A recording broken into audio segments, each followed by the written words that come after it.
Okay, so hello everyone, and thank you for being here. My name is Paul D'Ambrosio, and I teach Chinese philosophy at East China Normal University in Shanghai, where the 四海为学 collaborative learning project is based. Today, we're very happy to host our first roundtable on agency and early Chinese thought. We have three inspiring presenters, Professor Karyn Lai, Professor Bruya, and Professor Mercedes Valmisa. The first 90 minutes or so of today's event will be dedicated to their presentations and their discussions among the three of them. And then for the last 30 minutes or so, we'll open the floor for questions and comments from the audience. We also have Christine Tan here, who will moderate this roundtable and perhaps sneak in a few of her own comments wherever she sees fit. So since she's the moderator, she's free to do that. But before handing things over to Christine, I just want to say a few words about this academic forum or the 四海为学 project. The 四海为学 project hopes to distinguish itself from some of the more unhelpful conventions and practices in contemporary academia. As posted on our website, we're not interested in male peacocks, in jerks, or in any form of egoism and self-promotion. We hope to curb all forms of aggressive or look at me, I'm smarter than you, or don't I know so much, and similar types of attitudes that we find sometimes in academic exchanges. 四海为学 hopes to accomplish this shift in orientation during academic exchange by encouraging productive communication, humble discussions, real questions, responses that are open, and in general, cooperative learning together. As many of us know all too well, miscommunication and missed communication can have disastrous results, from ordering the wrong food to starting wars. So let's all not be jerks and try to learn together. Sorry about my dog. Our overall emphasis then in 四海为学 is on learning from, that is learning from the text and learning from one another. Our main object then is not really learning about in this project, sorry, but learning from. So let me now briefly introduce Christine Tan before handing the roundtable over to her. Christine was born in the Philippines and received her PhD in philosophy from Nanyang Technical University in Singapore in 2021. I'm very interested in a lot of Christine's work because her and I overlap in studying 玄学. And actually in about a week, we have a book discussion, or sorry, after our book discussion with Roger Ames in a couple of days, we're hosting a workshop with Christine where she'll talk about freedom. So something I think a little bit related to this, and also Guoxiang, a 玄学 thinker. In addition to being a rising scholar in Chinese philosophy, I've met Christine a few times and she's a really nice person and a really engaging thinker. So I think we're really lucky to have her here today and even more lucky to have her for the workshop next week. So thank you, Christine. And I'm really happy because now you won't have to hear my dog anymore. Thank you, Paul. So like Paul said, our three speakers are Professors Lai, Professor Bruya, and Professor Valmisa. So let me just start with introducing Professor Karyn Lai. She is Professor of Philosophy in the School of Humanities and Languages in UNSW Sydney.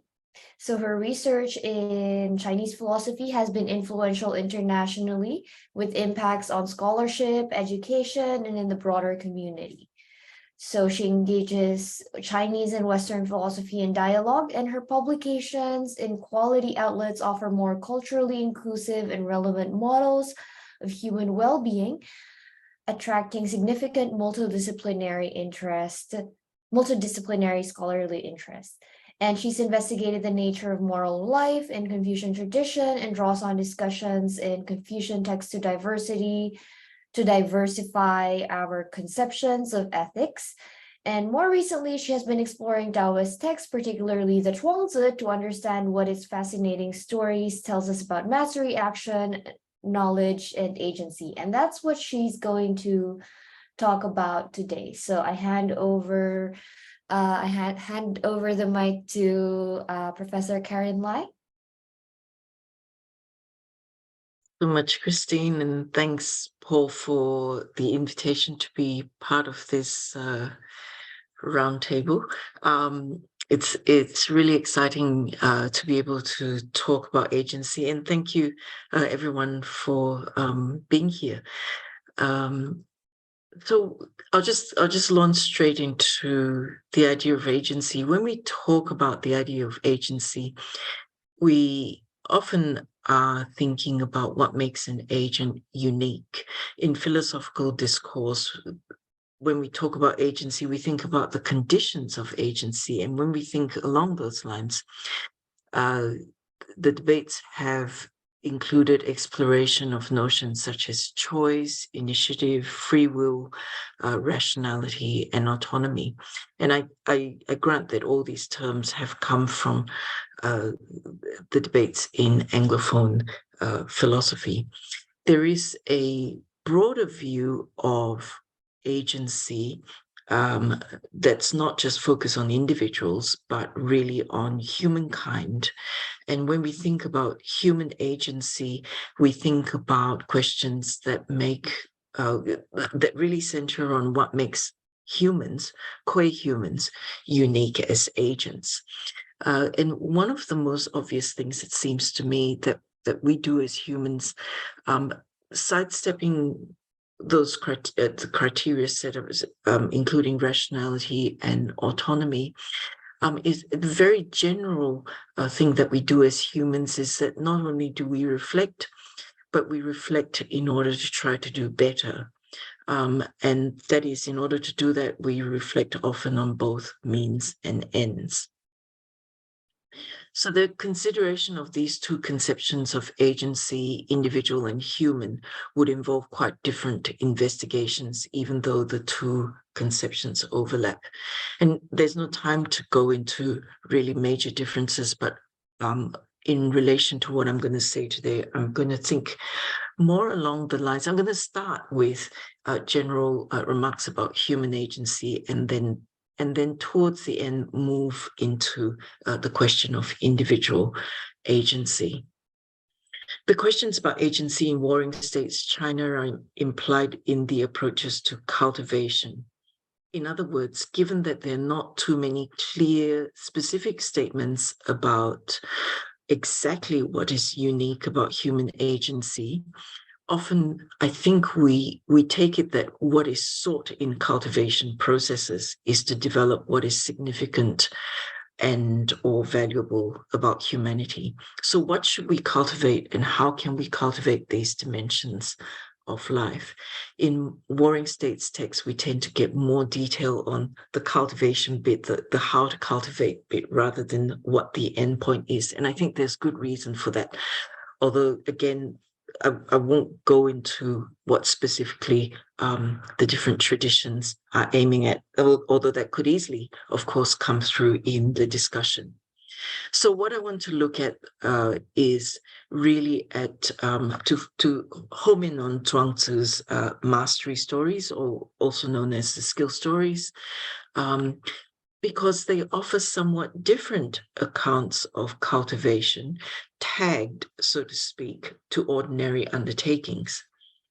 In the Zhuangzi, the ordinary is also profound, as there's a question when we think about these mastery stories of who is doing the appreciating, who applauds these masters, who thinks their actions are great. And often it's a range of different people, including Confucius himself. And this stands in contrast to rule cultivation, which, when you think about it, yes, of course, we can understand the kind of cultivation the Ruists advocate, but really, in a real sense, I think rule cultivation can really only be appreciated by the cultivated Ru. But in contrast, in the Zhuangzi's mastery stories, a wide range of people come to appreciate the work and actions of the masters. In this sense, the Zhuangzi provides a sense of agency that is open to the public, so to speak. I next move to the question of how is such agency cultivated in the Zhuangzi. The masters in the Zhuangzi stories are engaged with the world in their activities.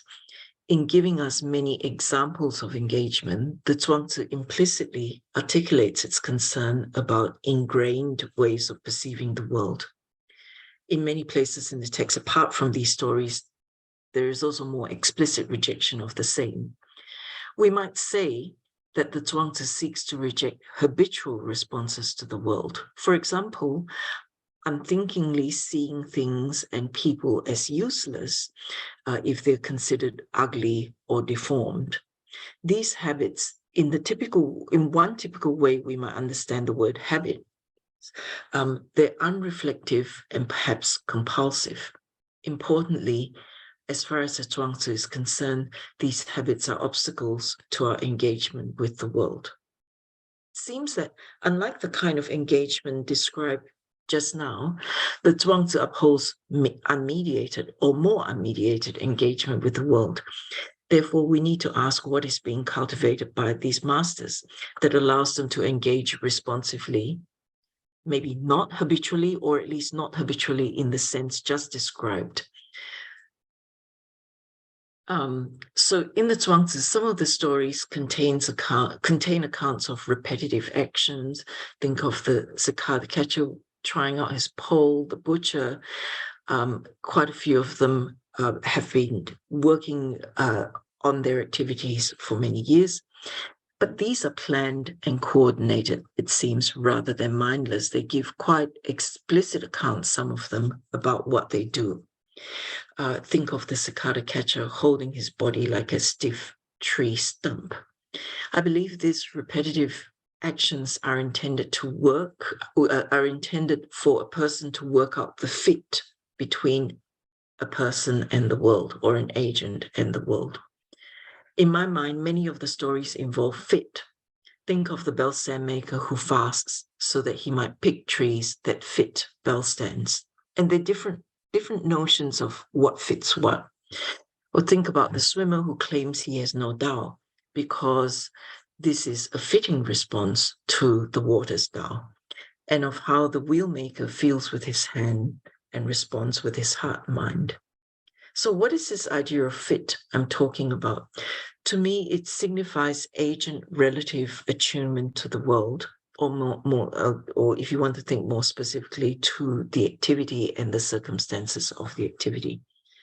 And we as agents will not know whether and how we fit, our capacities fit a particular context unless we take action. And often it's only through repetition that we refine our grasp of the fit or lack thereof.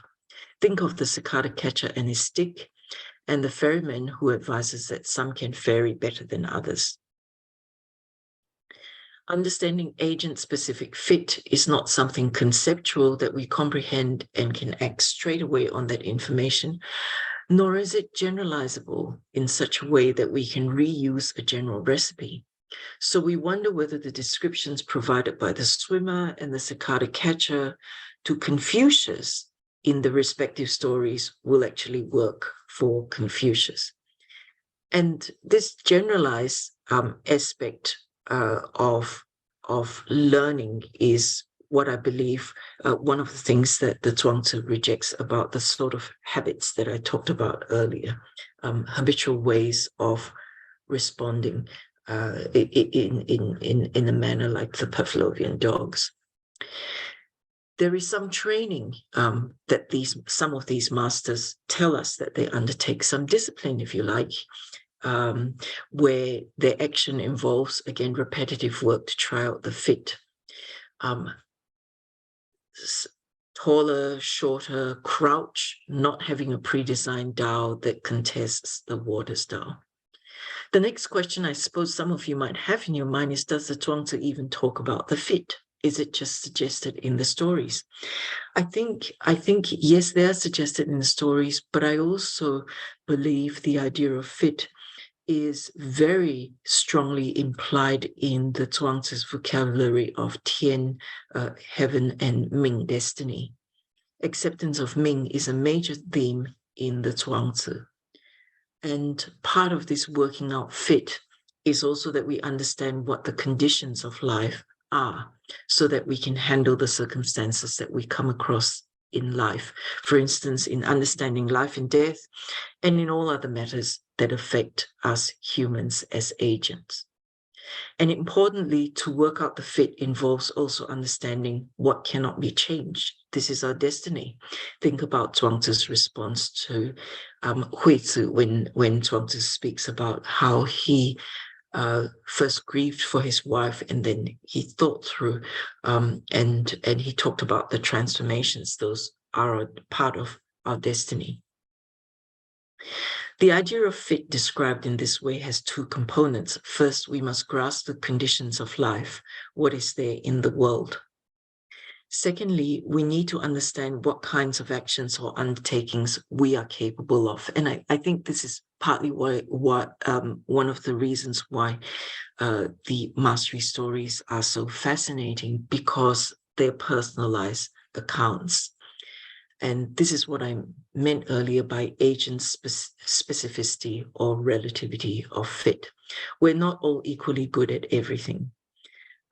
Cultivation allows us to grasp both, on the one hand, the conditions of life, and on the other, our own capacities, and continually to try out allows us to work out the fit and to ensure, insofar as possible, that it works. We understand what the world is like on the one hand and what we're capable of on the other. Sometimes I imagine if the cicada catcher doesn't manage to balance even the one pellet on his pole, whether then he would give up because he just declared that he's not capable of doing that. So going back then to these two components, understanding the world also allows us to engage better. We need to develop some habits, such as the cicada catcher holding his stick or the butcher with his knife, to free up attentive space so that we can focus on the situationally variable aspects of our actions, such as cicada wings and the differences between each ox. Indeed, recent debates in philosophy of action and philosophy of mind suggest that habits are the basis of situationally flexible actions. So that's something that I've done a little bit of work on and that I find quite fascinating. And this, of course, moves away from the earlier definition of habit that I suggested as unthinking, unreflective, and rote, formulaic. The Zhuangzi's masters not only rely on their developed habits, but they adjust their responses by being sensitive to relevant information that is available in situ. Their cultivation has enabled them to both develop habits as well as understand what they need to be attentive to in specific situations. In this way, I believe some habitual action is necessary for some situation-sensitive, responsive engagement with the world. This view introduces some complexity into the picture of cultivation in the Zhuangzi by suggesting that cultivating appropriate habits is an essential part of our engagement with the world. To summarize, the Zhuangzi rejects habit that's packaged for all humanity and handed to us. The formulaic responses of such a program, in fact, inhibit our engagement with the world.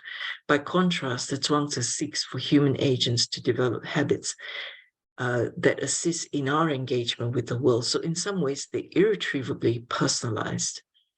The Zhuangzi prompts us not to see the idea of habit only in negative terms, but as instrumental in mastery. Importantly, it is through the process of cultivating habitual actions that we can free up our attention to the variables in situ. And so in that way, we can begin to understand not only the limits to human action, as well as what we as individuals are capable of. And that takes us really then to the point of, I've moved from, as I suggested earlier, the idea of what we as humans encounter in our agency and what we as individuals encounter in our agency. And I'll just stop here. Thank you. Thank you, Karyn. Thank you, Professor Karyn Lai. So now we have, I don't know if Brian is here yet. Don't think so. So we have about 10 to 15 minutes of supposedly Brian, but I guess just Mercedes now to discuss Karyn's views on agency. So Mercedes, do you want to? Yeah, for sure. I was also, we can be flexible. We can see if it's only me, and I just don't want to monopolize the discussion. So I would invite everyone in, since Brian isn't here, and I can get things started with some comments, and then perhaps everyone should be free to participate. Does that sound good? Okay, so yeah, okay. So Karyn, I really, really appreciate your work. I think the kind of work that you're doing on agency is just so important and so fundamental to move us into a different direction that is more expansive of the whole of the human experience of agency, and not just some part of that experience, which seems to be what's more analytic oriented philosophers focus on.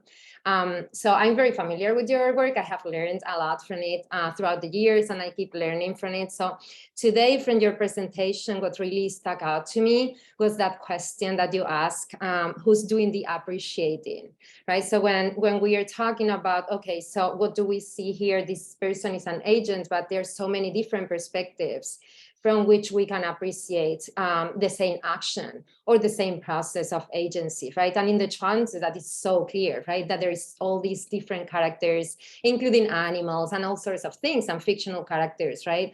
That are symbolic and so on, that are doing the appreciating, like you very nicely put it. I just love that articulation of the idea. And I think that why I think that's so important is precisely because when I'm studying analytic accounts of action and agency, I see the opposite. Everything is just so monolithical. Everything is so single, minded and so narrow. So there is, instead of this great wide range of perspectives from which to appreciate an agent and what is worth cultivating, right? What is worth doing and how to do it. What we see is this figure of this ideal type of an agent, right? That they call the full-blooded agent, right? 100% an agent. So they're always working with ideal types. So if we think about agency, let's see what is 100% agency, right? And then everything else that doesn't quite reach that level is qualified as defective agency, or just not good enough of an agent, someone who has some handicaps or some constraints, right? As opposed to that ideal agent. But I wonder, who is that ideal agent? I have never met them, right?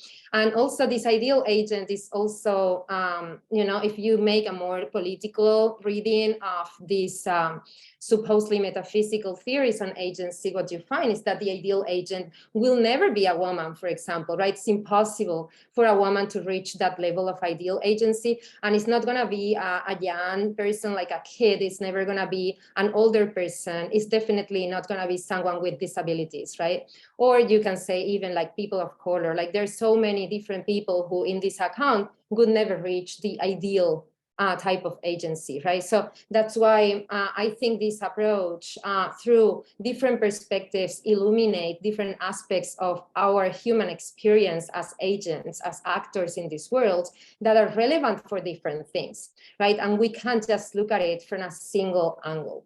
So that's pretty much how I would open things up for discussion, by appreciating that aspect that you are taking out of inspired by Chinese philosophy, in particular the Zhuangzi, so that we can rechannel, redirect a little bit the discourse on the contemporary discussion agency.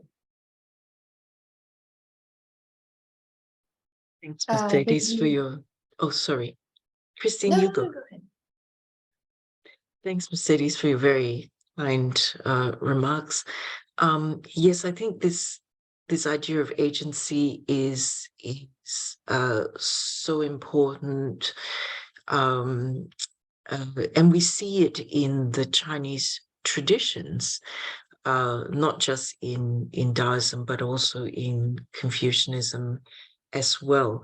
But I suppose what makes the Zhuangzi such a unique text is that it basically suggests that we can do wonderful things, undertaking these ordinary tasks that we do. And I also think I use the phrase ordinary always now when I think about these men engage in their tasks. I always think of ordinary in scare quotes, because I think it's extremely deliberate.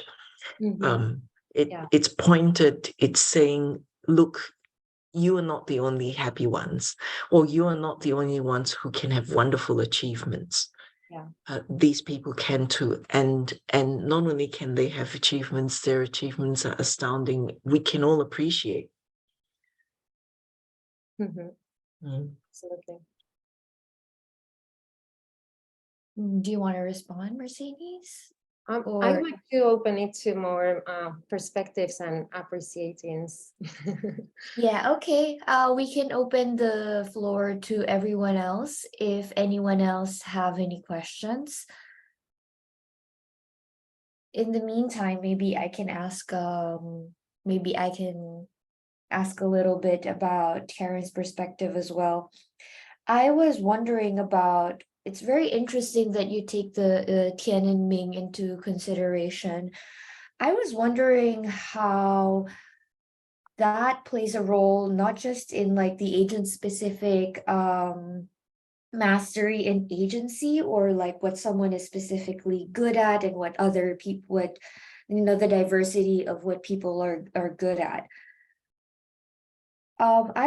Because in Weijin Xuanxue, one of the bigger debates is the nature of Xing or inborn nature. I was wondering if you have any perspective on how that kind of capacity can affect someone's mastery or skill or agency. Would there be a limit to if some people are better at specific things? So for example, if I also feel like my mastery is about being a butcher, does that mean that there's a limit to how good I am how good I am versus how someone like the cook in Zhuangzi's story is good at being a butcher? Would that have a limit to my capacity? Would Tian and Ming would put a limit to my capacity? Or do you think that if all people have different skills, there's really only a limit to what kind of skill, but not to the spectrum of the skills or how good we can be at certain things? Don't know, sorry if that it's a little bit messy. Hopefully you got the idea. Yeah, that's a interesting question too, although I'm not sure I'd be able to answer it fully. I don't know that the Zhuangzi is particularly clear about the metaphysics of personhood or individual agency. I think at some level, understanding Tian and Ming in the Zhuangzi would relate generally to us as human agents. So mortality, for instance, is something that of course, is all part of our lives. But then I guess there are individual, if you want to talk about how Tian and Ming relate to individual agents, probably chapter 5, I'm thinking, is a good example, although a lot of the figures in chapter 5 are ex-criminals, right? So in some way you could say that's not Tian. That it might, and indeed in some of the stories is seen as just desert. Well, you're a criminal, therefore you deserve this punishment. In some cases, but then you see even in the opening story of the Zhuangzi about the Peng and the cicada and the little dove, I think they are already creatures that have individual different capacities. And it's interesting why that with the two little creatures, the text has gone to choose a little fledgling and then a cicada, partly to point out their difference, but they're united in their smallness. And they to some extent, they understand that they are limited. So they say we fly up to the tops of the trees and sometimes we can't even get there. So they understand their limitations. And then the next utterance they have, it's interesting that there are two of them, but there's only one voice. They must unite, completely united in their assessment of Peng. How can anyone fly 90,000 miles? So they don't realize that their capacities, in fact, hem them in. So I think the Zhuangzi plays around so much with what are the conditions of life for humanity in general? What are the conditions of life for us as individuals? Think also of the cicada catcher, who is a hunchback. Why is he a hunchback? Maybe it's because he had a childhood illness. But why is the hunchback relevant in this story? I think it could be that this is someone with a childhood illness, rickets or something, and that makes him much better at crouching in the trees.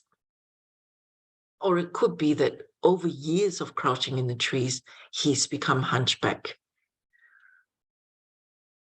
We don't know, and the text doesn't say, but surely that is raised for a reason. And I think one of the important reasons why it's raised also, in the end, I used to think that this story be read straight down the line. So Confucius then learns something from the hunchback, and Confucius turns to his followers and he then says, look at the hunchback, this is what he does. Isn't he venerable?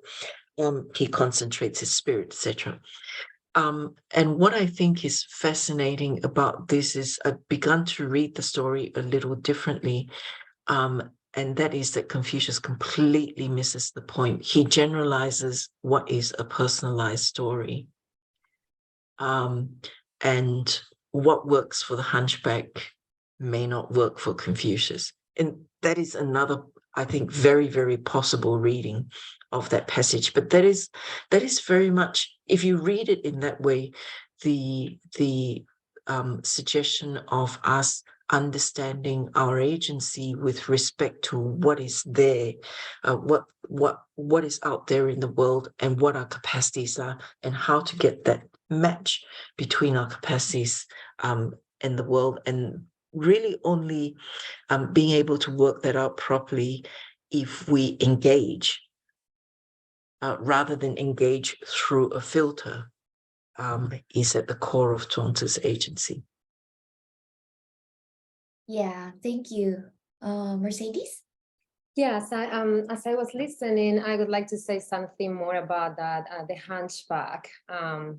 if I may. So I was thinking also, so why the hunchback is an important character there, of course, in that chapter, right, where everyone is some kind of handicap or, like some kind of physical deviation from normality.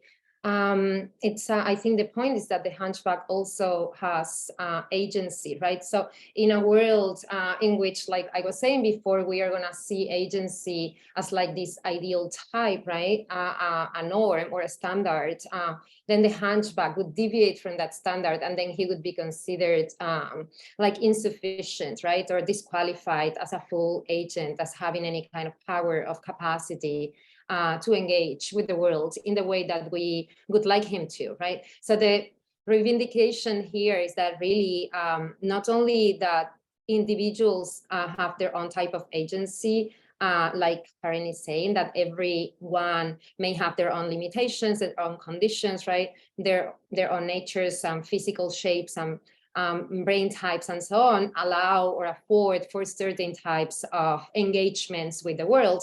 And the hunchback is no different from a person with a straight back. They engage with the world. Both of them can do it, just differently, right? So that's the individuality that I think Karyn is pushing for, right? To see that through that perspectivism, all these different ways in which we can appreciate individual agency in people who are different, or creatures that are different from us. But I think there is another angle yet, and I'm interested to know what Karyn has to say about that, from which to look at this, which is a sort of a critique to a world or a society which would push such a standard of what agency has to look like, right? And which would not provide the necessary conditions for a person like the hunchback to be able to engage with the world fruitfully and effectively, right? So it's not only about the way I see it, how we individuals can match or find our fit with the world by leaving the world just be, right? Because there are many aspects of the world that even being given and kind of out of our control, they still collectively are not fully out of our control, right? Certain situations and conditions of the world that are shifting, they're changing, and that we can also push for some change, right? So I think in finding that match, we have also to push for a society that allows for the hunchback to have a completely how you'd say, like satisfactory level of agency in finding his fit. Yeah, what do you think, Karyn? I like what you say, Mercedes, and I think, and I do agree that if you take the stories collectively, as well as Zhuangzi, De Congfu chapter, I think it's unmissable, isn't it? What you're saying is that we want a society where that not only allows but encourages individuals to explore, to understand the world, to engage, and then to explore what they're capable of. And there's this debate about whether the Zhuangzi has a positive vision. I think it does. Yeah, me too. At some point, I think I would like to write something about it, but there are some. Tao Jiang, for instance, in his recent book, doesn't think that the Zhuangzi has a positive vision. I think it does. Oh, I totally think it does. Here it's as a text. I think there is no question about it. Looking at it only through a negative lenses of deconstruction or critique, it misses the other half of the picture, I would say. And simplifying a text like the Zhuangzi is never a good idea, whatever you want to say about it. That's the main point. I think that's I would like to push that a little bit, because it's very interesting to see. So do you think that like the story, for example, where the Duke Ai, talking about the hunchback, the Duke Ai was complaining to Confucius, why are all these women like pining over this ugly dude, and they want to be his they say that, they'd rather be his concubine rather than be another man's wife. So do you think a story like that would be talking about the world as ought, where this hunchback has this thing going on for him, and rather than it being the world as is, where the hunchback actually has this going on for him despite his deformity? Mhm. Mercedes, Jew, I think you should have a go. So I think so.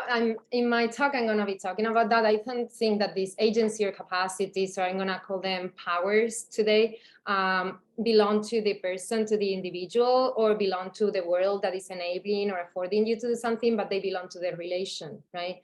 So they are not a thing to be owned by an individual. That's in my reading. So it's never just with the hunchback or the ugly man or whichever of these characters, or with the world that would constrain or afford them to do certain things, but in that fit that Karyn was talking about, in that relation between the two, that agency or power emerges. That's the way I see it. So that's why I don't think we can simplify or like reduce the text or the message of the text to one pole or the other. One pole being, oh, it's a call for individuals to find their ways, are navigating the world and becoming powerful despite the circumstances, right? Or we like wandering within the cage, that kind of thing. Or reducing it to the other extreme, or no, what we need is a society, a world that is very enabling, that is always pushing us and affording for us to, for all our capacities to thrive. I think it's both, right? And we have to keep that tension. It goes in both ways. A critique, deconstruction of some standard or conventional way of seeing something, and also the positive proposal at the same time, the way I see it.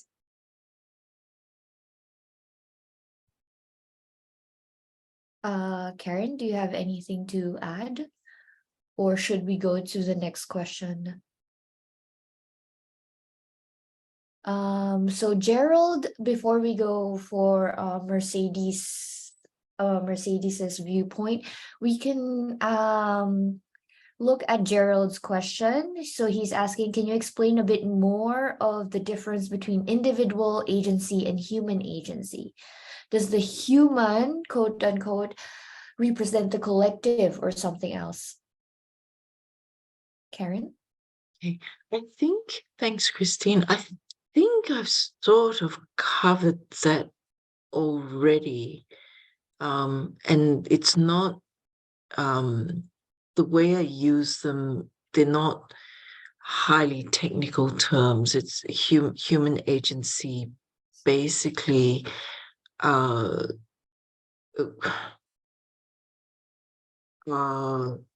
don't know that the Zhuangzi talks extensively about human agency. I know the Zhuangzi talks very much about the conditions of human agency as expressed in Ming and Tian. So it doesn't give you a spiel about this is human agency, this is what humans are capable of. Unlike what you, Christine, was saying before, that in Xuanxue sometimes there is the emphasis on certain features that are I don't know, difficult to describe, intrinsic or inheres in humanity. I don't know that the Zhuangzi has that kind of metaphysical view of humanity. But it does have a very strong sense of the conditions of human agency. And then insofar as the Zhuangzi is concerned with respect to individual agency, well, this is how we work out what is relevant to us. Yeah, for sure. It definitely makes more sense to talk about, I think, as well, the Tian and Ming rather than like something that's uniquely human. There's another Someone else has a question. Yigong, do you want to ask? Go ahead. Could you hear me? Yes. Well, Karyn, I'm so glad to see you. I really want to know from Zhuangzi's perspective, is there an opposite between an agency of all individuals and the destiny of Zhuangzi? Because the reason why I ask this question is that because I think Zhuangzi said that 知其不可奈何而安之若命, which means that all individuals, including human beings, they need to follow the guide of the fate or the destiny. However, what I think from the agency of people or individuals is that they have inner power to decide, has tuition to deny. So I would like to ask whether there is an opposite between this the agency of Zhuangzi and the destiny of Zhuangzi. Thanks for that. Some bits you tuned out, so I'll do my best. So I think what you're asking is, on the one hand, Zhuangzi talks about Tian and Ming, and these are in some ways speaking to the text speaks to the reader with these two terms, as if to say, be mindful that this applies to you, right? This applies to all of us, Tian and Ming. I mean, there are some aspects where Ming would apply to all of us, as I explained before, all of us generally, as in we're all mortal. And there are some aspects that would apply to us individually, as in some of us live longer and some of us live less long. Right, so there are individual aspects and there are general aspects as well. However, individuals also has capacities, and Mercedes will talk more about this, as she hinted already, on the idea of powers. What I believe is that yes, they both ring true, but there are certain things in the Zhuangzi that we in no way are capable of challenging. So we just have to accept Ming. And there are some things that we can push more the boundaries of. So, for instance, the cicada catcher training himself with the pole to make him better with the pole. That's kind of, getting himself adept and having this kind of working so habitually with the pole, but that's a habit that he himself has developed, devised, and cultivated in such a way that he uses it easily, and almost as if the pole becomes part of his body. Even he says he catches with the pole, it's almost like he's catching them with his hand, right? So the suggestion that the pole is really become, as it were, part of his body. So I think yes, there are opportunities to not only to use our capacities, but to develop your capacities. But you won't know which capacities develop until you engage. And this is exactly the fit, you see. There are some aspects of Ming that we are completely powerless to push. We just have to accept. And I also think many people think about Zhuangzi as a text that suggests freedom for individuals. Mercedes has written about it. I've written about it as well. Some others have written about it as well. And I've always believed that we need to be careful about what we mean when we say that the text offers a view of freedom, because I think the Zhuangzi it very much celebrates freedom of the kind that you're talking about. We have capacities. The reason why it seems to be a text that celebrates wisdom is because it is so aware of the constraints to life. And you must I take know. both those together. I know. You must take both those together and understand the fit. Mhm. Mhm. Well, dear Karyn, I really agree with you because I also believe that the reason why Zhuangzi proposed freedom is because he deeply know how much how many limitations of human beings and other people. So thank you very much. Thank you, Karyn. You're very welcome. Thank you, Yigong. So we can have more of a open discussion later, but for now, we can listen to Mercedes's viewpoint on agency. So let me just introduce Mercedes very quickly. Mercedes is an assistant professor of philosophy in Gettysburg College, and she completed her PhD at Princeton University and her master's at National Taiwan University. So she combines scholarship in Chinese and Asian philosophy, Chinese studies, and Anglo-European tradition. And she works at the intersection of metaphysics, social philosophy, and philosophy of action, pursuing questions of agency, autonomy, uncertainty, and freedom within a relational ontology. And this one I really appreciate, and that's why I'm also really interested in Mercedes's work, because I think it's really important to look at notions and concepts in social philosophy, and really, in order to really unpack those, it's important to look at the metaphysics and relational ontology that are behind them.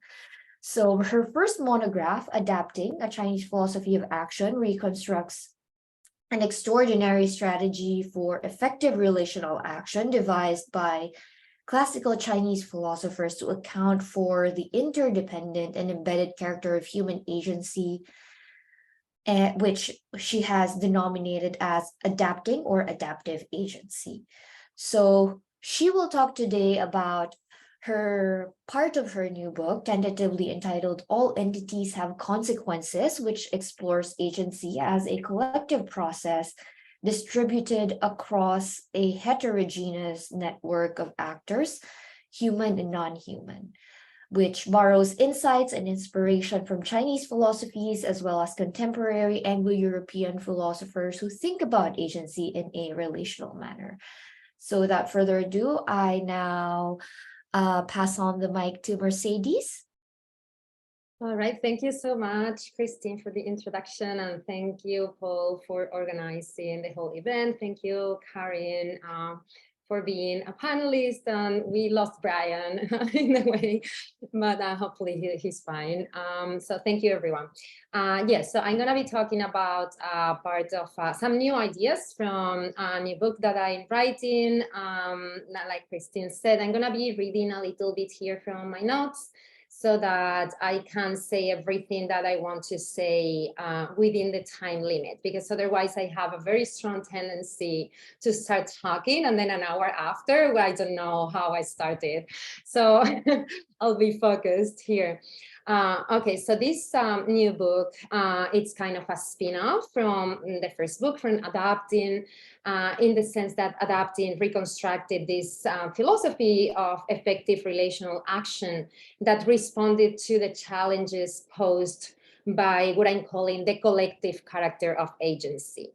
Okay, so the questions are, if our actions aren't purely ours, if we're always intertwined, influenced by a variety of others, if our agency can be said to be distributive or shared or dependent, then how can we act with efficacy, right? So how can we have any control over our intentions, over our means, and the outcomes of our actions? Those are the questions that I addressed in Adapting, right? And now in this new book, what I'm doing is taking a step back and looking more carefully at the metaphysics of agency. So we can say, while Adapting was a book on philosophy of action, this new book is on philosophy of agency. Now, the notion of agency that I'm entertaining here is relational and it's distributive or dispersed. It's collectively constituted through and through, from the formation of intentions, because here intentions aren't this kind of psychological, subjective, individual inner mental states, but rather exist only in social material engagement, right? So from intention formation to initiation, planning, execution, justification, rationalization, none of these activities that constitute the process of agency for humans can be sourced to an individual actor, nor can they be performed by an individual actor. So in this way, agency isn't something that we have, right? That a single entity like a person can have. It's not a capacity owned by a self. It's rather a complex process that emerges as a result of the collaboration of multiple entities from the doings of many different actors. And many of these actors are not human, right? They're things. And by things, I mean everything without intentions, without awareness, without subjectivity, desires, plans, etc. Things like ideologies or genes, political positions, technologies, landscapes, or the force of gravity. And yet these things act, which means that they make things happen, that they organize, shape, influence, and direct the course of events. So in such conception of agency, everything that we humans do is participated by these things, actors. So if it's the case that we always act with things, and we are at the same time that we are acted by things, and we act upon things, then it's important to know what things do. Right? So this is the call to action that I find in classical Chinese philosophy. And I think it's a very reasonable one, and it's also a very relevant one. If we identify and reflect on the powers of the things that we are co-acting with, then we can better collaborate with them in co-raising effective courses of action, like adapting, right? For example. So today, from all this book material that I am producing, I want to focus on a very little thing, which is the notion of powers, of things' powers. And powers is a concept taken from analytic metaphysics. It's an umbrella term to talk about entities, dispositions, and tendencies. It's about talking about things' behavior, which means what we can expect things to do under certain circumstances when they find themselves in certain relations. The classic example of powers in analytic metaphysics is fragility, right? So fragility refers to a tendency to break when struck with a solid and hard object. It explains how crystal behaves under certain circumstances, and it also informs us of what we may or may not do given this behavior. So for example, a wine glass invites me to strike it softly against other glasses when making a toast, just enough to hear them clink, right? But not too strong, so they will break. So powers have a guiding function. They have a normative guiding function, both in classical Chinese philosophy and in contemporary analytic philosophy. Discussions of powers are always linked to human action.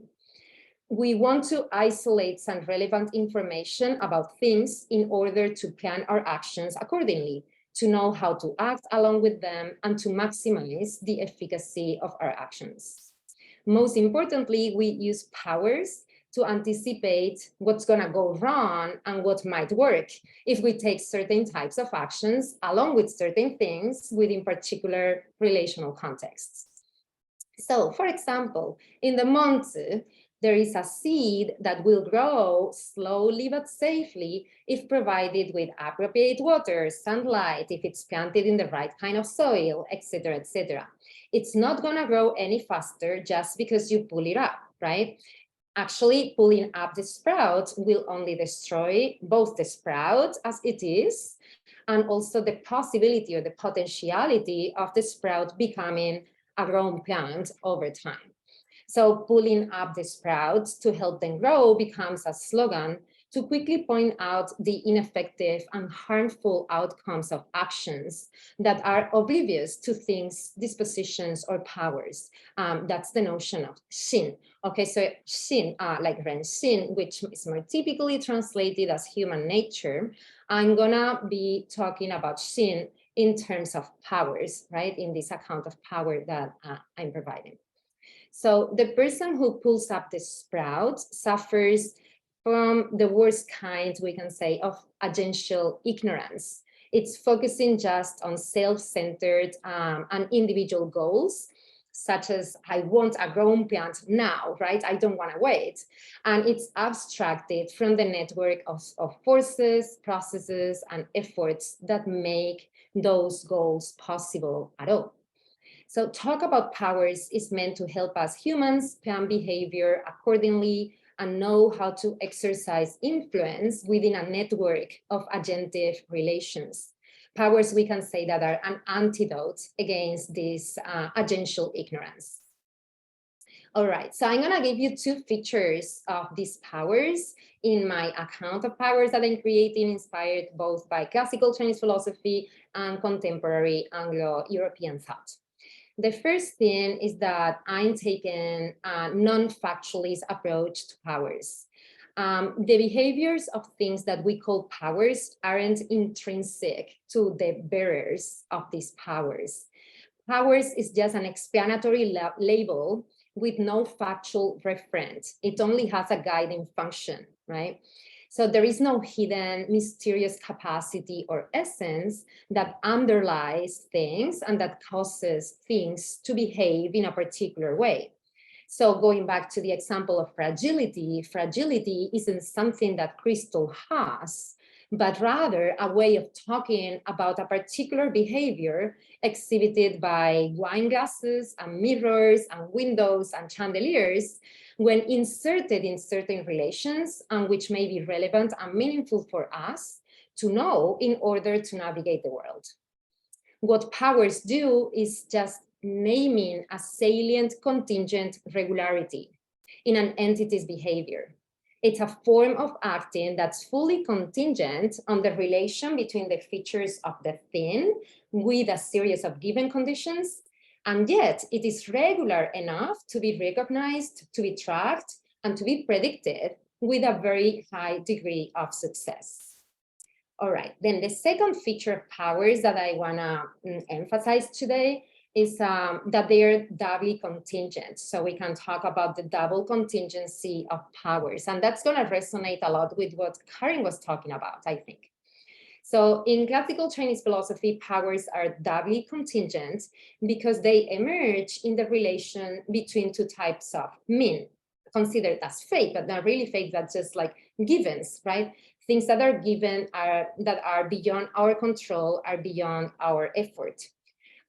So these two types of mean, first is our given features, the fact that I have two arms instead of two wings to fly, in relation then with some external conditions that I also have not chosen and that I cannot change just by willing to change them, right? Those are the double contingency, or the two types of mean. And powers live in that relation between the two. So this also means that we don't have capacities in the abstract. It is not the case that I have the capacity to walk, period. It is the case that I have the capacity to walk under very specific conditions, when the terrain is not slippery, when it is relatively flat, when it's not too uneven, when it's firm and not watery, and when my legs are not hurting, when I'm not tied up for some reason, when I can keep myself straight, right? So there are many different conditions that help emerge my capacity to walk. I simply do not have that capacity. It emerges in my engagement with the world, and sometimes it does not emerge. So we can learn from these agential powers, both for things powers and for human powers, that they are a product of the work, the influence, and the effort of a number of different forces at play. And they never lie just with one person or just one individual entity. All right, so what happens when we replace the notion of essential nature or abstract capacities with the notion of non-factual, relational, doubly contingent powers? There's some consequences. So the first one is that we can do away with teleological thinking in terms of what things must be or what things must do according to a certain imposed normative view.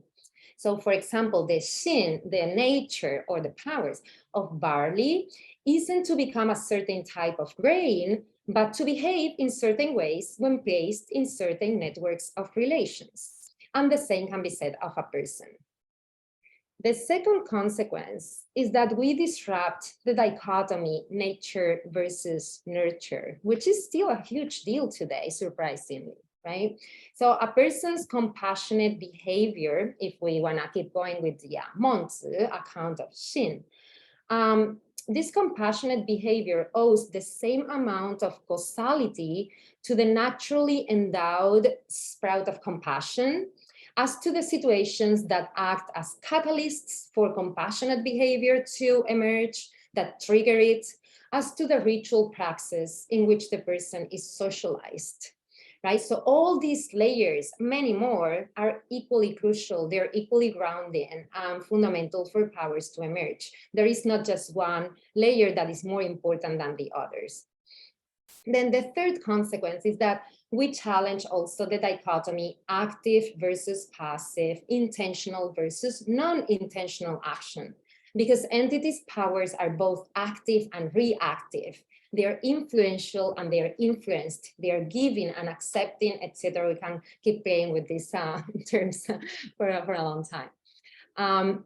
Yet another consequence, we also challenge the idea, and here is what Christine is going to be more interested in, that some entities are more powerful inherently than others, right? Because entities only draw power through assembling allies. And I'm taking this term ally from Bruno Latour, is part of his technical terminology. But we can also use the Hamfeitze to make this point. With the Hamfeitze, we can say that rather than having powers, we sometimes, under certain conditions, become empowered, right? So, for example, with a political position, right? Or with an academic position. Empowered, as opposed to have power, is a middle verb that denotes the quality of being in the midst of things, the quality of partaking along with others. And this has enormous, important social-political implications that we can articulate during the discussion. And then finally, the last consequence that I'm thinking of in replacing nature, essence, capacities with the notion of power is that we learn how to become more effective agents, which at the end of the day is like the main line of my research, right? An effective agency, relationally constituted. So by acknowledging our dependencies and our contingencies, our lack of non-relational autonomy, we can actually get more control over our agency and use it appropriately, right? And here I would like to give you an illustration, if I can use a couple more minutes before I finish. Yes, okay. So since things' powers are not essential but relational, then that means that humans can modify things and powers and other humans' powers too, just by shifting the assemblage of relations wherein these powers are produced. So to illustrate this, I want to bring to mind the tale of the great Yu, the Tai Yu, and the flag, right? In addressing the problem, I'm sure that you are very familiar with this narrative.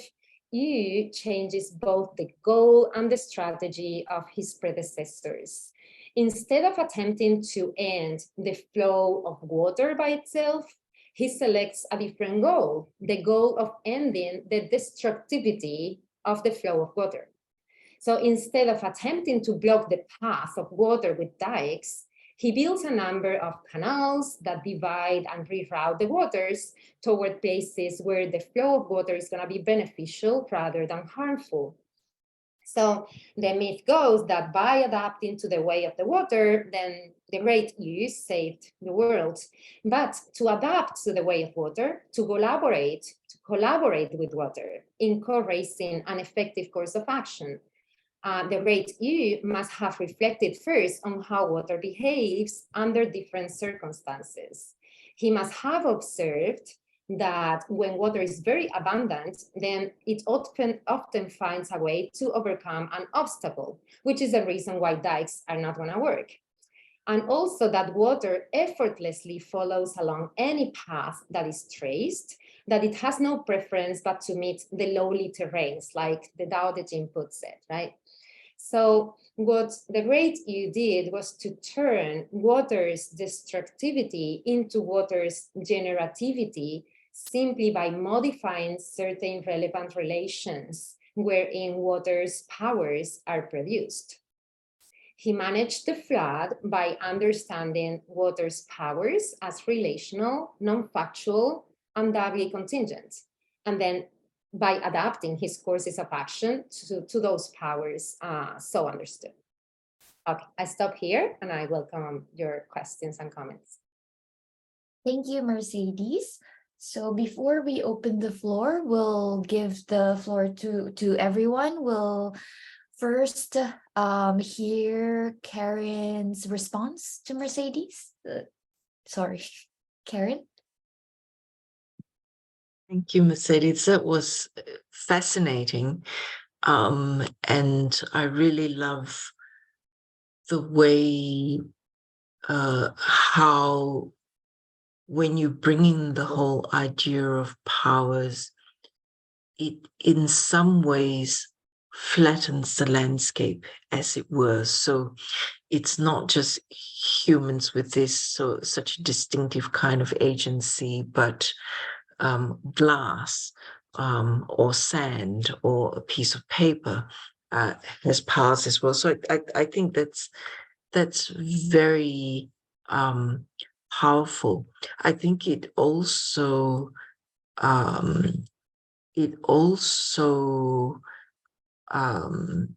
changes the landscape in terms of it's got a very nice metaphysical picture about how sometimes when we think about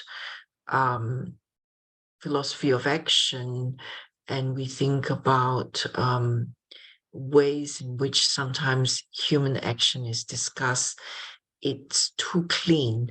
The lines of causality are too sharp and too clean, and they don't really properly capture what goes on when an event happens or a process takes place. So I think the idea of powers is fascinating.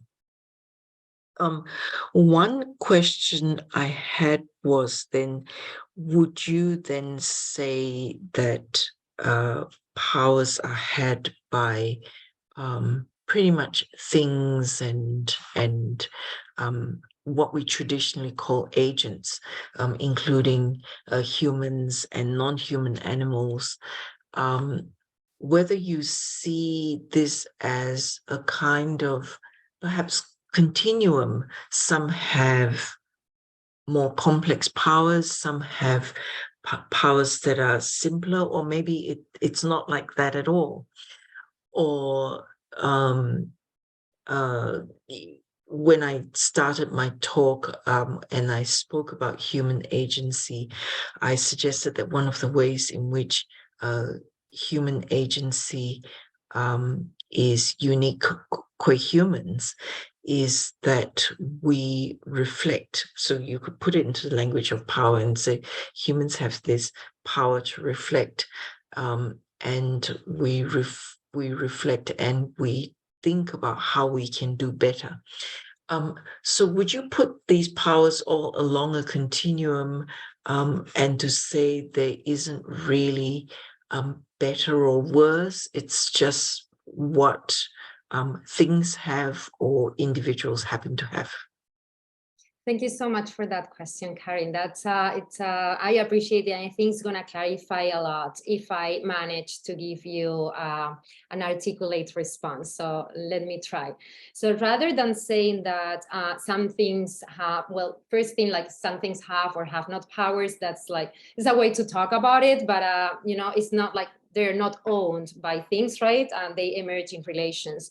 But then with this double contingency, you can say, well, certain entities have certain given features that sort of mean that enables for more complex powers to emerge in certain conditions, right? We can rephrase it that way. And then are there then more complex powers than others? The way that I'm addressing that issue, or that I like to talk about that issue for now, at least, is instead of saying better or worse, you know, in a hierarchical, like vertical line of complexity as humans at the top, of course, and certain kind of humans at the top of humans, I like to flatten it out, right? Like you were saying, and talk about different degrees of agential engagement, if that makes sense. So not every single entity has the same degree or enjoys the same degree of agential engagement, and also the same entity, as we are constantly transforming, has different degrees of agential engagement in different moments, right, in its life or history, and depending on the conditions and circumstances, the second mean that are given, right? So these degrees of agential engagement are not, again, owned or static.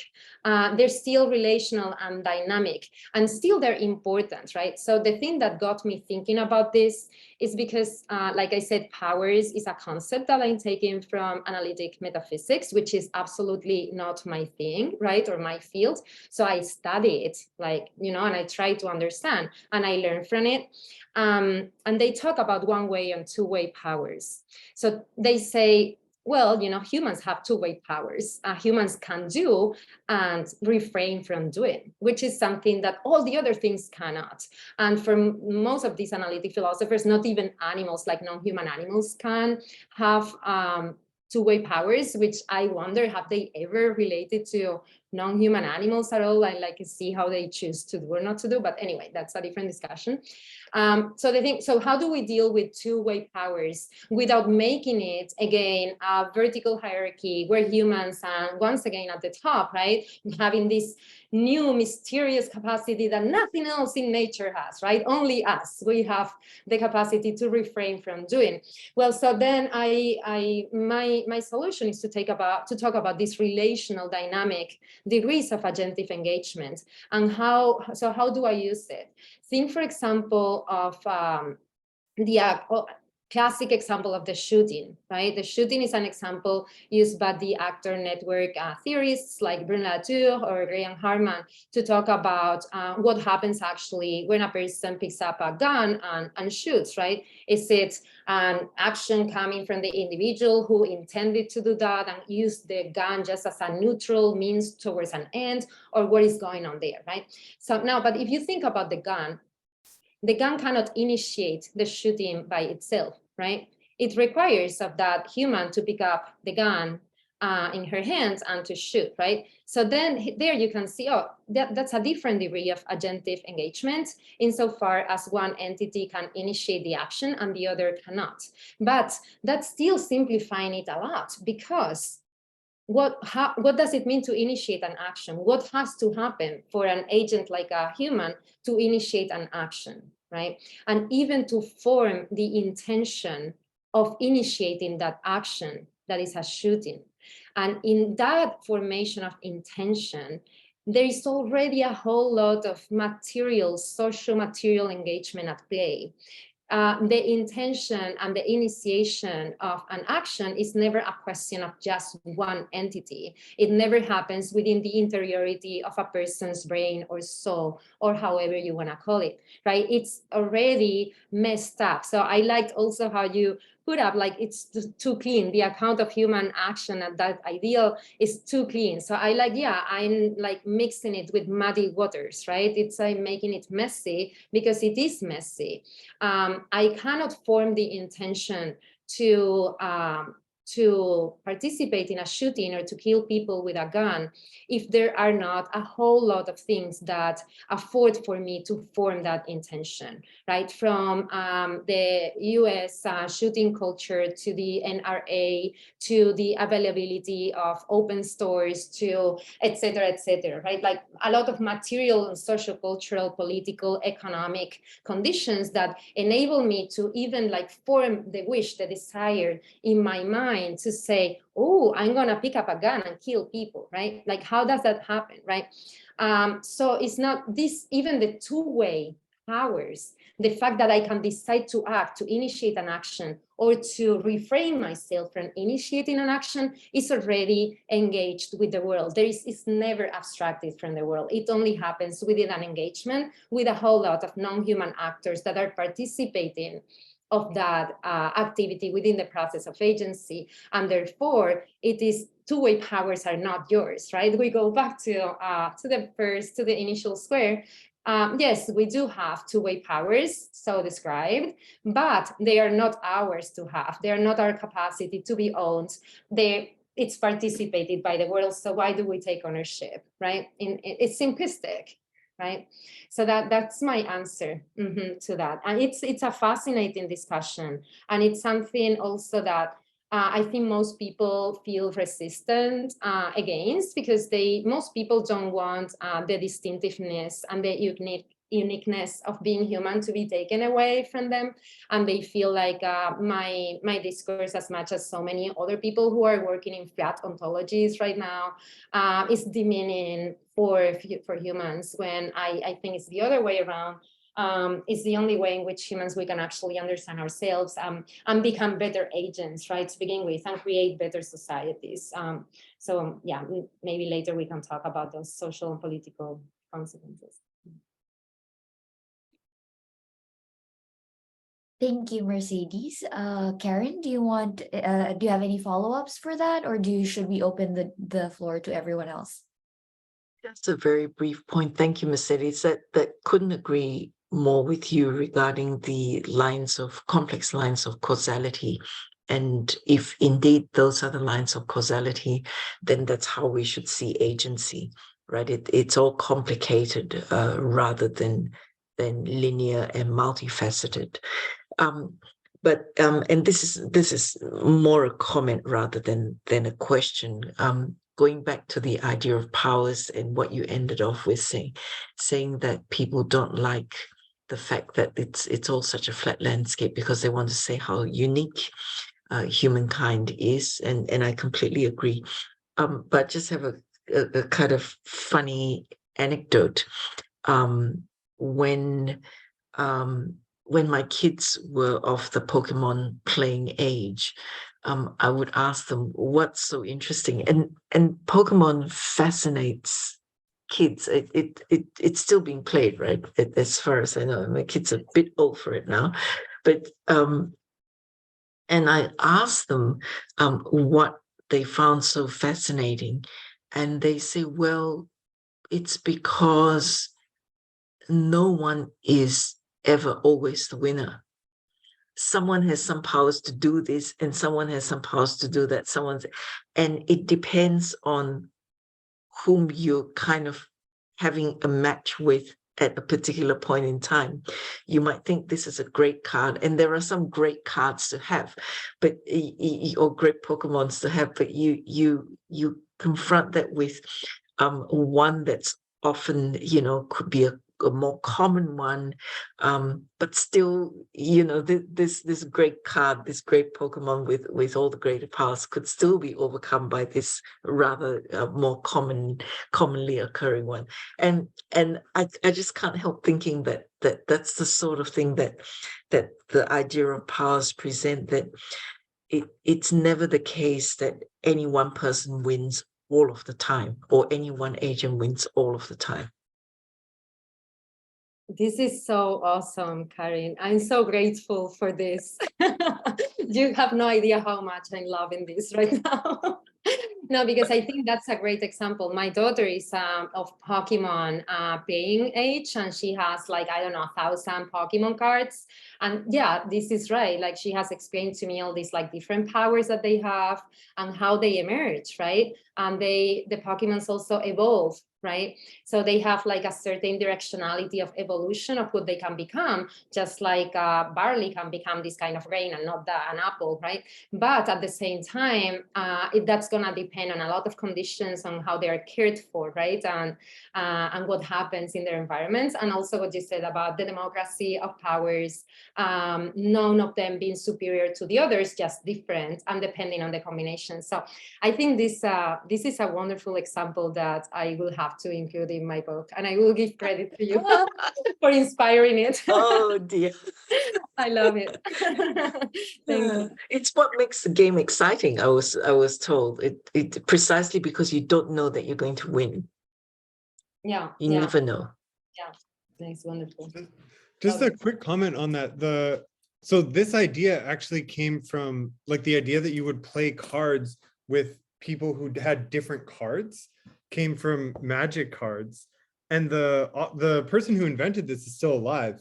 And he said he just wanted to, like, he was just thinking what would happen if you played a card game where basically he's almost explaining something similar to what you were talking about, Mercedes, if we didn't all have the same set of cards, right? And then like our interactions would always be different, right? This is how he explains how he has this idea, right? Which is also the Pokemon idea. So yeah, just another, I mean, maybe I didn't really say anything new, but no, yeah. this is wonderful. If any of you know of any research on Pokemon or like role play or magic cards, send it my way.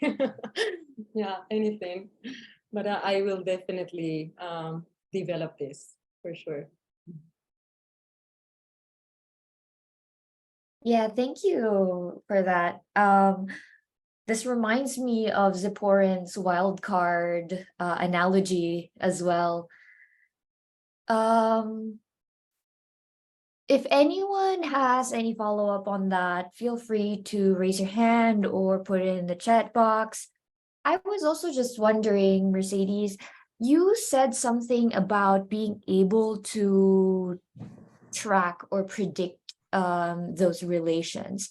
I'm not sure if I'm getting it right, but that's really interesting because socially or politically, that makes absolute sense that you can track or predict, like, you know, power relations and how that influences things. But metaphysically, I think that can be a little vague, especially when it comes to Chuangzi, when he talks about, you know, 自然 and how you can't find the reason why each thing happens because you'll get into an absolute regress. And Bruno Latour, who you mentioned, also talks about this, right? In his irreductions, he also talks about how everything is absolutely irreducible, because if everything is absolutely contingent, you can't really trace it back to anything that can be necessary, because each thing then becomes absolutely necessary. So I was wondering what you thought about that, the 自然 and the irreduction, and how that accounts for, or how the tracing accounts for that. Thank you so much, Christine. This is also a very crucial, interesting question for me that I have been thinking about. And I completely agree. So there is just too many, that infinite regress, right? In the chant is pointing out that this incredible diversity and plurality, multiplicity of conditions, all of which are relevant to understanding any phenomenon at hand and the emergence of any entity, no matter how simple it may appear, right? So every time you think that you already got it right, now you're always missing one perspective, right? And the point is, like, you have to accept that you will never have all the perspectives. There is like this regression, there is always something else that you simply are unable to know, even because it means like going back to the origins of the universe, right? How things started to get into motion. Like you can't take into account every single thing in any single moment, right? But being aware of that limitation, right, of our ability to entertain all conditions that are relevant for something to emerge, it has been discussed a lot by Karyn, for example, providing some sort of epistemic humility, right, which is very important. But then the other direction in which we can go is to say, with like we just said, with the reductionisms, right, nothing can be reduced to anything else, but at the same time, everything can be reduced to everything else, right? That it goes in both directions. I can explain anything in terms of anything else, right? But that's useful for a certain context, for a certain purpose, for a certain moment, as long as you don't get fooled by yourself and believe that that's how things are, period, that that's the essence or the only perspective or explanation or description of the thing at hand. So what I take from the Zhuangzi, again, is a positive proposal and not just the negative or deconstructive one. So the deconstructive proposal is the epistemic humility, right? You have to accept that you don't know everything and that you might be wrong and that someone else may see things differently, and that might be useful, you know, for a certain situation. But so that allows for tolerance and more generosity and being more like diverse minded and so on and so forth. But then the positive proposal would be to say, well, don't be shy in reducing things to things whenever that's necessary, right? For a certain context. So in scientific context, it's precisely by reducing elements that we can make any progress, right? You can never take into account all the factors and conditions that modify something. So you simplify, right? And you make experiments, and that allows for progress to happen. And in any area of our ordinary life, we're always just focusing on some things at the expense of all the other things which are equally there, right, just present, available to us, but they are not relevant for our purposes in that moment. So just feel free to reduce and to focus on whatever conditions are relevant for exploring something, but never be stuck there, never be fixated on those, and never be satisfied by those, but always know that just by changing a purpose, a perspective, or a context, everything, like all these relations, like kind of reassemble themselves in your mind, right? If that makes sense. Yeah, that makes total sense. Thank you. Are there others who want to ask Mercedes or Karyn any questions? Any comments? Egon? Hi, Professor. I also have another question about, because I remember you talk about an example about gun, which makes me think about the instrument and technology in Zhuangzi, in the Zhuangzi. Because what I think is that, as you have mentioned, gun is a neutral thing. Also, I think in the Zhuangzi, techniques for Zhuangzi also is a neutral thing. However, when Zhuangzi talk about the Oh no.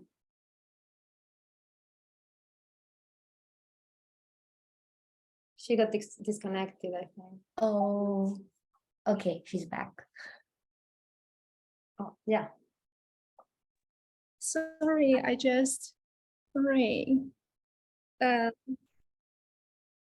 Sorry. Yeah, we can see you and hear you now. Okay. I just want to make a clarification in the Zhuangzi about his techniques and his instruments, because I think the instruments in Zhuangzi, when he talked about in the text, he believed that the instruments could be used as a tool of rule So I think Zhuangzi criticizes the instruments in his text very much. However, when he talked about the techniques, I think from the example like 庖丁解牛 and other examples in the Zhuangzi, I think that techniques in Zhuangzi, he thinks could reach Dao, is a way to reach Dao. So I think, do you think my clarification of Zhuangzi's techniques and Zhuangzi's instruments, especially the ruling instruments, this clarification is valid or could be justified? Thank you. Yeah, thank you so much for that question too. So first thing to say, I do not believe that guns or any other instrument or tool are neutral. I think that in some discourses, they're taken to be neutral. The neutral means to achieve a person's material engagement kind of intention or purpose, right? But not, I believe exactly the opposite, right? That any instrument, any tool, actually, it's one more layer in that relation that is emergent, and it has consequences, right? It's never something that, that doesn't add anything to the picture. But going with the trend and this technology versus technique, I think what's at stake here with the critique of technology, which is a strange word to use if we are thinking about like computers and AI and stuff like that. But actually, I think of music or rituals as ancient technologies, right? So if we think of technology in that sense, in the ancient kind of way, but still ongoing up to our days, these are means to enable certain things, right? And Zhuangzi can criticize the technology in the sense that they make agency less fluid. They may make us behave all in the same way when in certain conditions. So it homogenizes behavior, and it homogenizes the heart mind, right? Our sin. Because then it doesn't allow for that flexibility and fluidity to go along with the situation, to react, to be able to pay attention to detail and actually live in the present of what it's available to you in the moment, because you have like that Jixin, right? That mechanical mind of being already predisposed, going along certain preconceived notions of what you're gonna do, like following the rules, right? So that's a critique. Now, why techniques like the ones that Karyn was discussing in order for the cicada catcher to become more, to master that kind of art, right? That's because there is an engagement. It's not a set of rules, but it's really an appreciation of how the rule fits, to use her word again, with the moment, with what is actually present, right? So I like to use the example of when we're using Google Maps, right? And we're in the street and it's like, oh, we're finding a place and we're going with Google Maps and the place is right in front of us, but we can't see it because Google Maps is saying it's still like 50 meters away, right? We are not looking at what is in front of us. We are just following rules, like following some predisposed path for us. And that makes us less effective agents, right? So I think that's the heart of the critique, that what you were pointing at. Thank you.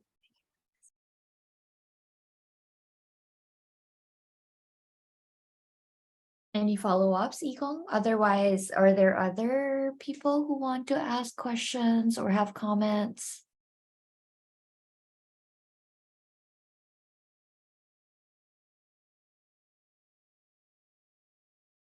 So Paul, what do you think about all this? Yeah, no, I think this event is going really well. It's great. Yeah, there's yeah, I wonder, I mean, one of the things, so we talk a lot about being responsive and things like this. And one of the things I was thinking about is, it depends on how we construe the text, right, and the relationships, but to me, it seems like for the most part, and I think maybe this is in your book as well, but it's that this is not necessarily a characteristic of the Zhuangzi or of any particular text, right? This is something that they're all about. And I think, I mean, maybe barring certain contemporary philosophical like ways of thinking, or maybe especially in analytic philosophy, I think that this is really just reflective of a philosophical attitude, right?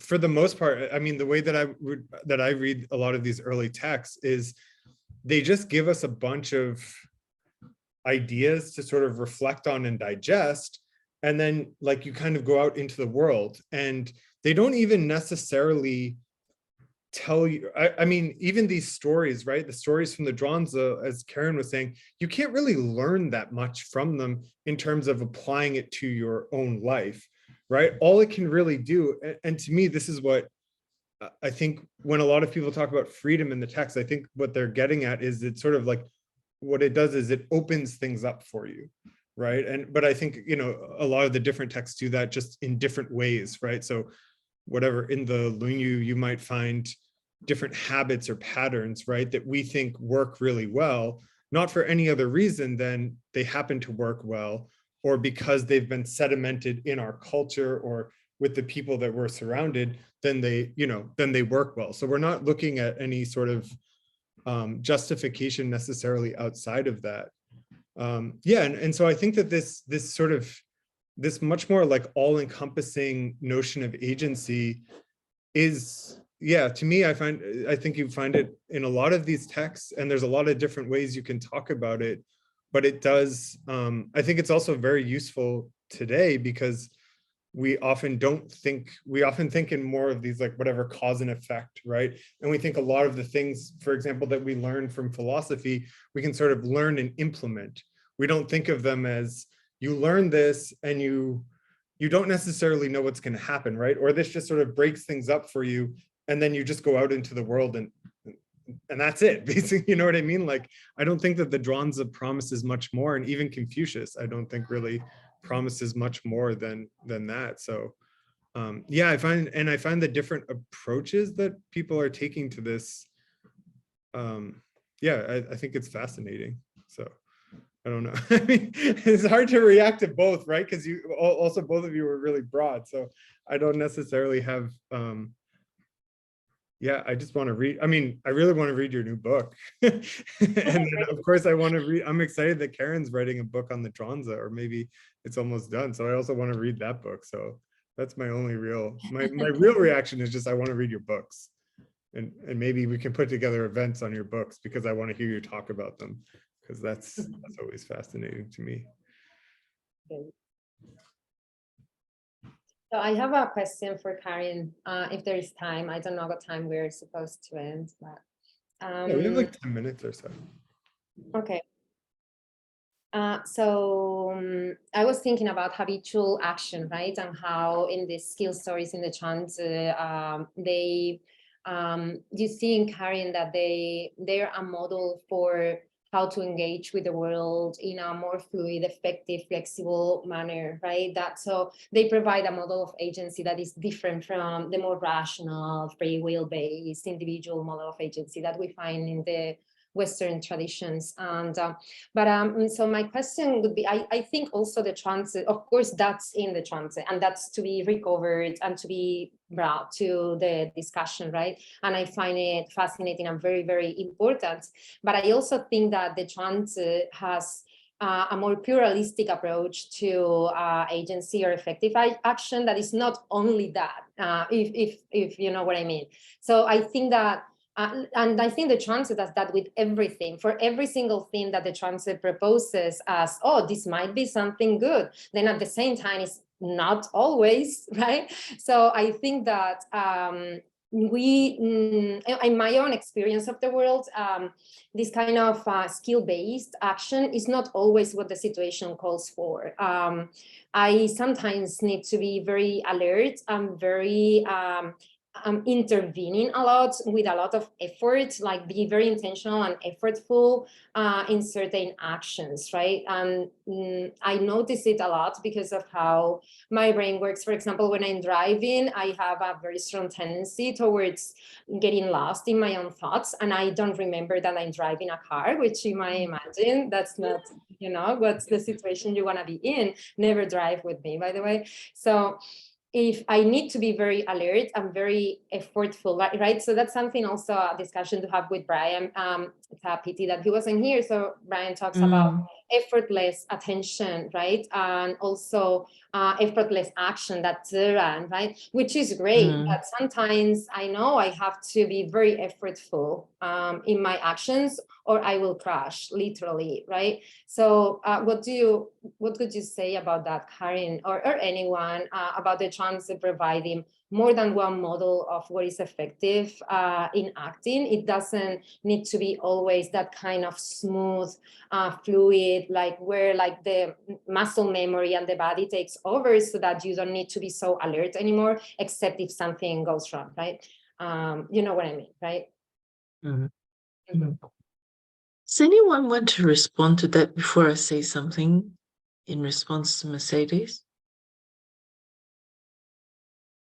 I was just going to say that even Kupting slows down and considers carefully before proceeding sometimes, as an illustration of what Mercedes just said. Yeah, but even beyond that, right? Because that's for sure, like sometimes that's something I think that Karyn's model of skillful or habitual action already accommodates and incorporates. Is not thoughtless, right? So your mind is there. Maybe it's not directing every single movement, and that's what makes this skill action very successful. But at the same time, the mind is there to be called upon if needed. But I'm going even like further to say, well, sometimes I just need to be like, I'm doing this and I'm directing my actions. And if I don't do that, then I get lost and things don't go well, right? So I need to be effective by being very effortful, right? So it's not only effortlessness always that is gonna save the day. You know what I mean? Paul, you should go first and then I'll say something. Okay, yeah, I've actually just been sort of playing around with a similar idea, Mercedes, also in connection with Goi Sung, so maybe a little bit different, but I think there seems to be a general sort of background that we work on with a lot of these ideas where, and of course this isn't, you know, this is very general, right? So I'm not speaking about everyone, but I think we concentrate on conscious, whatever, attention, right? Or self-consciousness, something like this.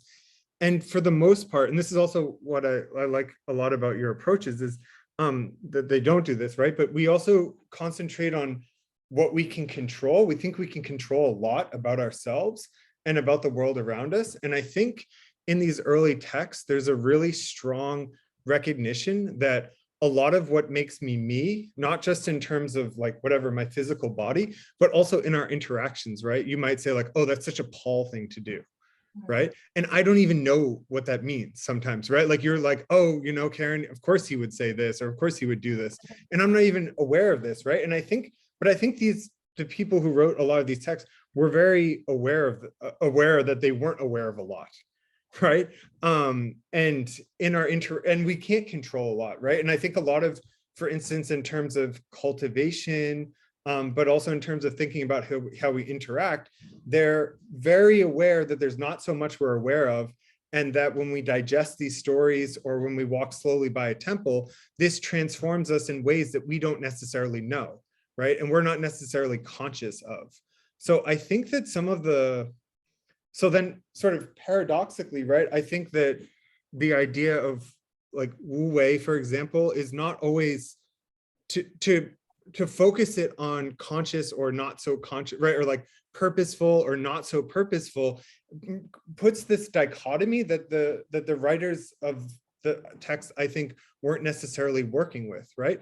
I mean, yeah, sometimes you have to have purpose and intention and sometimes you don't, but what they're getting at more is all this stuff that we're not so aware of, right? And that we're not thinking of so consciously, not just this small facet of intention or not, purpose or non-purpose, right? So, but because this is because we focus so much today, for the most part, maybe on what we are conscious of, right? And what we can control. And we also think that that scope is very large. So then I think paradoxically, we sort of narrow what we think they were talking about.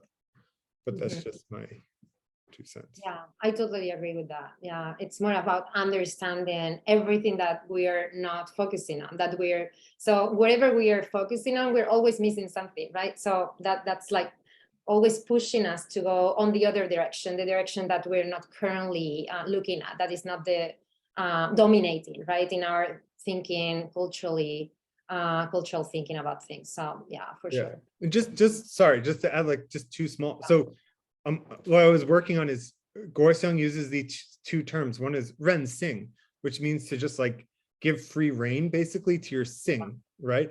And the other one is an sing, which is just whatever, be okay with that, right? And I think that those 2 terms sort of highlight, a lot of what we're talking about today. But yeah, in a sort of different way or so. Sorry, Karyn, I'll give you. No, that's wonderful.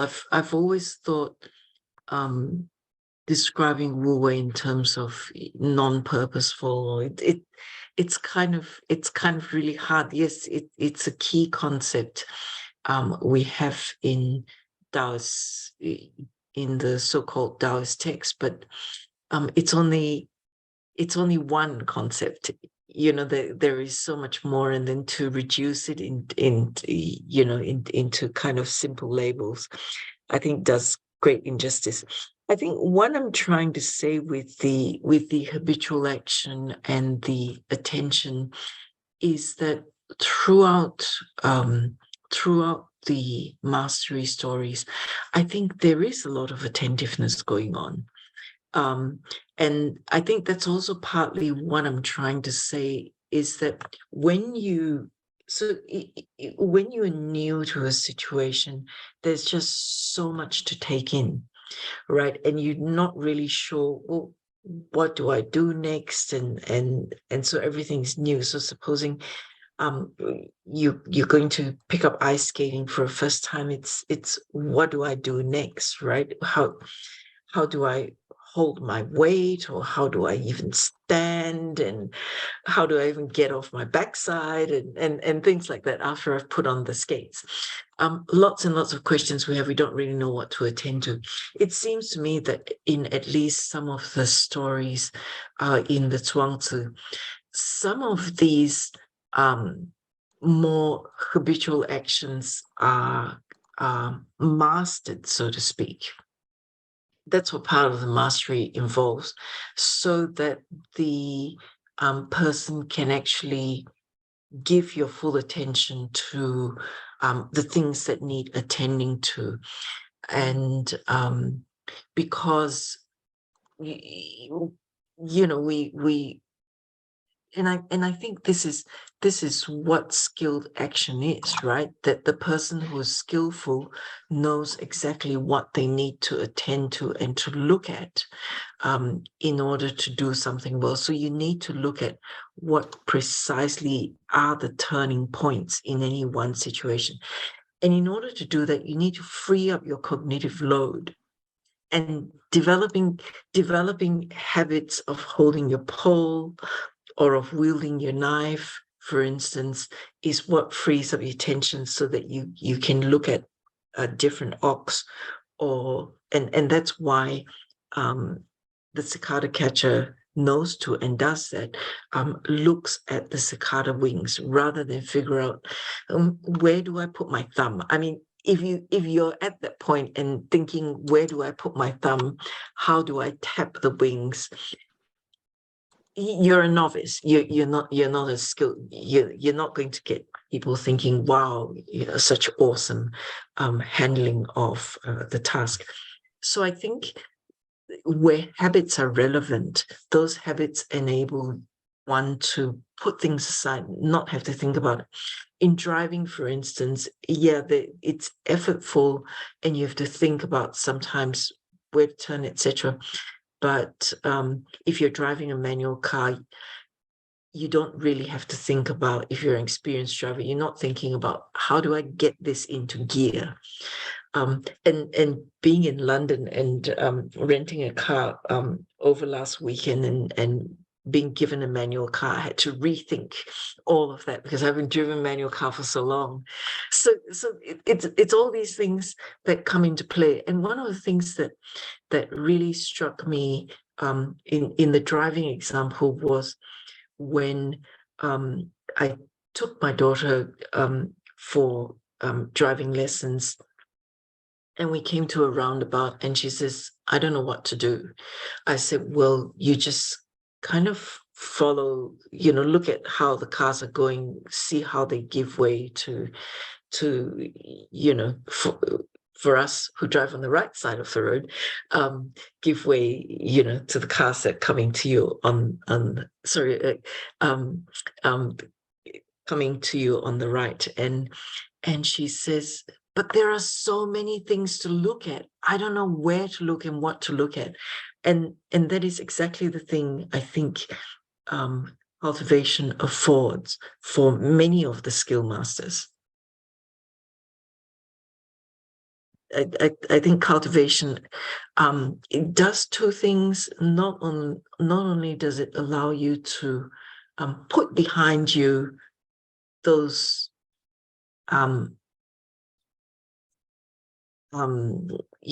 skills.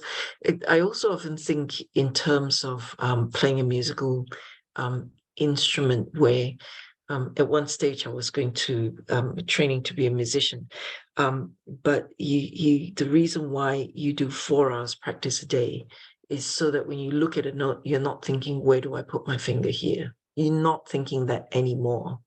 What you're thinking is what does that note sound like in this phrase, right? So and that's what skillful people do. They're not asking, what do I do? Where do I put my finger? It's about, how do I sound? How does this come across? Yeah. Thanks so much, Karyn, and thanks so much as well, Mercedes.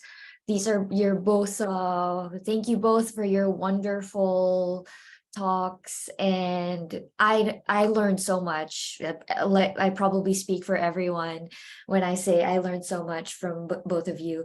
So I think this is a good place to end today's roundtable. Thank you so much both. Thank you to everyone for coming, and thank you, Paul, for organizing. Thanks, everyone. Thank you Thank so you, much. Christine. Thank you, Paul. Thank you, Mercedes. And thanks, everyone. I hope that we were not jerks, Paul, and we lived up to collaborative learning. Yeah, no, there were no jerks, no jerks.